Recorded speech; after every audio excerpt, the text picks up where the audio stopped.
Hello there everybody, and welcome to this feature presentation on YouTube. I am King Mac, your hamburger pal. Thank you all for watching. Be sure to enjoy a hot fresh cheeseburger along with some delicious golden french fries, a tasty milkshake, and a nice soft drink. Also be sure to grab some hot buttery popcorn while you're at it as you enjoy this episode of TTBurger Game Reviews on YouTube.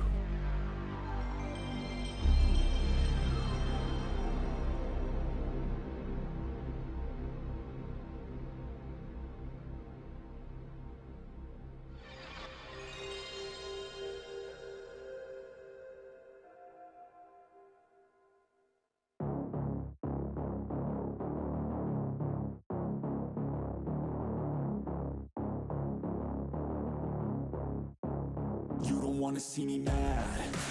Roar! Did I stay at that time? Well, I hope so, because we're back with more Halloween season TTBurger Game Reviews here for the month of October and November, and I am Tony. We are back with more TTBurger Game Reviews here, looking for survival horror games and other games for the Halloween season and more. And today, we got episode 276 of my game reviews, no more remastered once in a while. Episode 276, part 1 of 3 parts, getting closer to that 200th episode. Before I get started here, I want to give a shout out to everyone who has supported this channel for the last 7 years. Or if you guys, this channel would not be as big as it is today. From the bottom of my heart, I thank you all. You guys are amazing, and I appreciate you getting all the love and respect and care you've given this channel, and me, and more. And for today's episode, we're going to look at a survival horror franchise by the company Konami and Konami Computer Entertainment. And joining us again is our pal TTBurger, all the way from San Francisco. Yo, Jack man, what is up, bro? Are you ready for some more Halloween action? Yo, Tony, my man. I am cool in the pumpkin hood.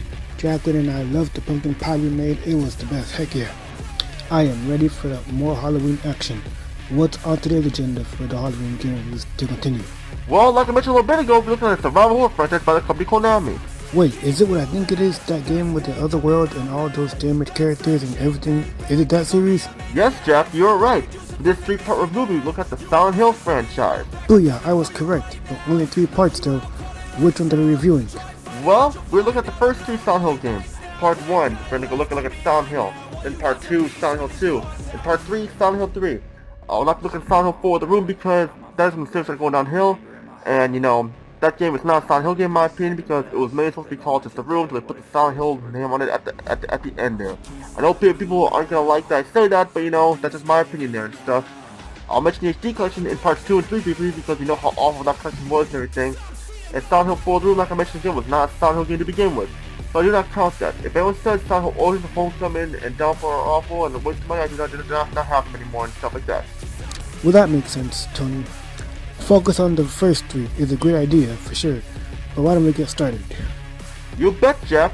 Let's get started now. We're going to take a look at the original Silent Hill for the PlayStation on January 31st, 1999. Not released around Halloween, but still at the beginning of the last year of the 90s and stuff. So why don't we get started here? Silent Hill, as this is the beginning of the first in the survival horror series when the first game came out, you have those thoughts and wonders in your head about how the game will be when, will there be a sequel and so on and so on. Now, Silent Hill is an excellent survival horror game. Sure, Resident Evil 2 and Resident Evil 3 Nemesis were better than this game and stuff, but it does not mean it sucks. It just has problems that make the game not age well. But these problems can be overlooked if you give the game a chance and have fun with it. Unlike Resident Evil, where the game takes place in the virus-infected mansion lab with zombies or Raccoon City or so, here the game takes place in Silent Hill, Maine, in the year 1983, where we see our main protagonist, Harry Mason, a widowed father who lost his wife Jody 4 years ago, and a 7-year-old daughter Cheryl and him are going to Silent Hill for a vacation. Keep in mind there will be some spoilers here, but it's the best way to explain the story. At first, everything seems fine, and then a mysterious young girl pops up out of nowhere in the middle of the road, and Harry swerves off the road to avoid the woman and ends up crashing off the road, and awakens to find Cheryl is missing and is nowhere to be found. When he searches for Cheryl, strange things happen in the town. First, it's snowing out, and it gets dark suddenly very fast, and these monsters attack Harry and he's knocked unconscious. Harry wakes up in a small diner called Cafe 5 to 2. He wakes up and meets a police officer from the town of Brams named Sybil Bennett, who gives him a handgun before leaving for help. Harry then finds a map, a knife, and a flashlight in the diner, and and then finds a radio that is broken full of static that will be used to help him along the way to let him know when enemies are near him and stuff. Later, we learn of a cult by Dahlia Gillespie, who lost her only daughter Alessa Gillespie in an explosion at her house, and things started to go bad in the town when the town gets invaded by the other world, when a world of someone's nightmarish delusions come to life, which is Alessa's nightmarish delusions. And along the way, Harry meets more people like Lisa Garland, a nurse at the Alkema Hospital, along with Dr. Michael Kaufman, the director of the hospital. As the story progresses, we learn more about the cult and what happens to Silent Hill, on why it became this way and everything is out of control and stuff, and it part has to do with Harry's daughter Cheryl. The story is deep, it involves cults and souls and ancient gods and more, and this story is scary and will keep you on the edge of your seat, lets you know something is wrong and amiss with the town. Silent Hill's graphics are good, but not the best. The character models look detailed and look pretty good, but the problem is with the character models, they do not move around much in the cutscenes, and they stand still while the voiceover plays. It seems weird. Also in the cutscenes, the camera does not move around that much either. I know this is a nitpick, but compared to the other Konami games like Metal Gear Solid, you see how the camera moves in the cutscenes and makes you wonder why is all. And the characters just look like stiff mannequins talking, and they don't move around much. The environments are really good looking. They feel abandoned and creepy, like something's wrong here. My favorite environment is the Midwich Elementary School. Seeing everything all abandoned and empty just feels freaky, along with the hospital and more. And when the town gets invaded by the other world and everything looks all run down, broken, and burnt up, it's a scare factor. The load times are fast between going into a different room and such, and sadly there's no door scenes like in Resident Evil, but that's okay. When you open the door, it loads a few seconds, and then there you are. The monster enemies look very cool, except they can move somewhat stiffly at times and such, but that's not a big issue here. The outdoor areas of Silent Hill is shrouded in fog, and I like the fog. It became a staple to Silent Hill, and it adds to the creepy factor to the game.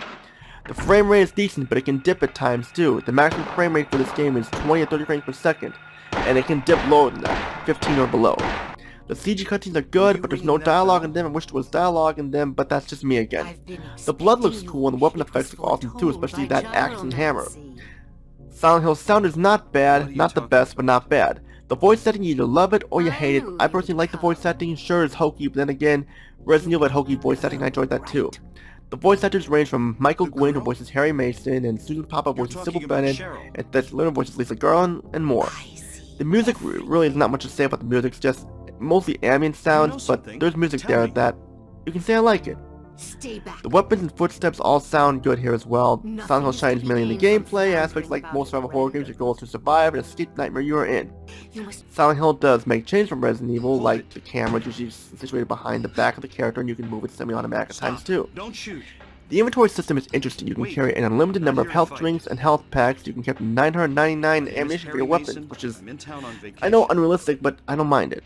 You can also move and shoot at the same time, although you can only walk, but it's better than not being able to just move and shoot at all. The controls are similar to the tank controls in Resident Evil, so this should be easy for any survival horror fan to pick up and play. You have a multitude of melee weapons, and you got like an axe, a wooden plank, a hammer, and all that stuff. And you have cool ass weapons like a pistol, shotgun, and a rifle and stuff and everything. But some of these weapons can break from overuse, so be careful. You also have save points that are notepads that Harry writes on, and you have boss fights that feel very satisfying when you defeat them, especially after the other world goes away, for the time being in parts that makes the game feel like you say you did it and stuff. In Silent Hill, certain rooms cannot be accessed due to the locks being jammed you cannot pass through, which I guess is realistic, sure, but a little unrealistic when a lot of doors have broken jam locks, and this was a staple throughout the rest of the series as well. Silent Hill also has puzzles for you to solve, as well, like a piano puzzle with the broken keys to hit in the right order and everything, to get the key item and stuff and more. Some puzzles require turning a set of valves, using an object to get an item out of reach, and more. You have a multitude of endings. You can get a good plus ending, a good ending, a bad ending, and a bad plus ending. Me, I choose the good ending because it's the canon ending where Sybil dies in that ending because, you know, it makes sense, and I'll explain later on. Silent Hill was a great game, but we have some negatives here. The character models barely move in the cutscenes, look like stiff, rubbery chicken mannequins just standing there while the voiceover plays. The frame rate can get choppy at times. Some of the voice actors are low on the hokey side, even though I did not mind this. Some people may. Some of the puzzles may be tough without a guidebook for the first time and stuff when people playing this, like the piano puzzle.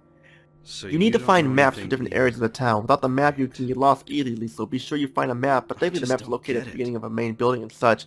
But the game heavily relies on map use to be sure you don't get lost, because you'll be checking your map every 5-10 seconds, and that can get a little annoying there. That's just me, though. That's all the complaints I have, though. Final thoughts, if you enjoyed games like Resident Evil and stuff like that, you should definitely check out Silent Hill. It's definitely worth it if you want Konami to have a horror game and you want something that's similar to Resident Evil and stuff, with a different type of setting and everything. You should definitely check this out for sure.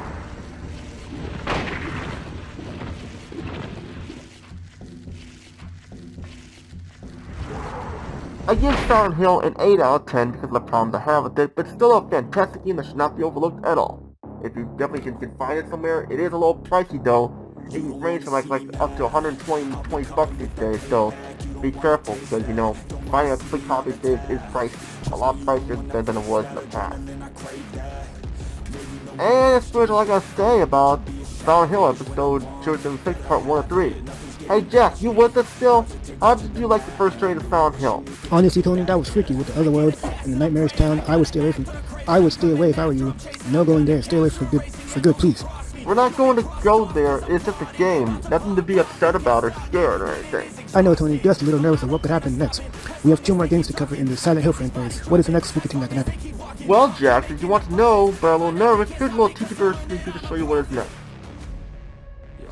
Someone new in the same town and next generation hardware, the PlayStation 2. How does this fare, Tony? Well, you have to find out next part of the episode, 276 part 2 of my Silent Hill series review on Silent Hill 2 on the PlayStation 2, PC, and Xbox. Wow, this should be interesting, Tony, but now I have to go.